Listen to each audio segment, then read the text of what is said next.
2 பொண்ணா? இந்த ஒரு கேள்வியே அந்த அப்பாவின் மனச 1000 தடவ உடைச்சிருக்கும். வீடு குடிசை மாதிரி, கையில் காசு இல்ல. ஆனா கண்ணுல கனவுகள் இருந்தது. அந்த கனவுகள் எல்லாம் அவன் பொண்ணுகளுக்காக தான். முதல் பெண் பிறந்தப்போ யாருமே சந்தோஷப்படல. அடுத்தது பையன் வரணும்னு அவன் காதுல அடிச்ச மாதிரி சொன்னாங்க.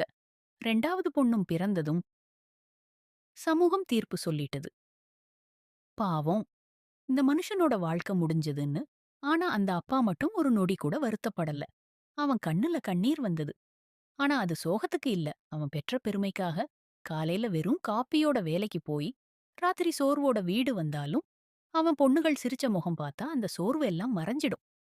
பள்ளி கட்டணம் கட்ட காசு இல்லாத நாள்ல, அவன் தன் சாப்பாட்ட தியாகம் பண்ணினான். புது உடை வாங்க முடியாதப்போ, அப்பாவுக்கு இது போதும்னு போய் சிரிப்பு சிரிச்சான். சமூகம் கேலி பண்ணினது. 2 பொண்ணு வளர்க்கறே, நாளைக்கு யார் பாத்துப்பா? இந்துவாண்டு அவன் ஒரே பதில்தான்.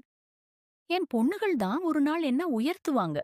அந்த நம்பிக்கை மட்டும்தான் அவன் மூச்சோட சேர்ந்து இருந்தது. காலம் மெதுவா நகர்ந்தது. பொண்ணுகள் வளர்ந்தாங்க. அவன் கனவுகளும் அவங்களோட சேர்ந்து வளர்ந்தன.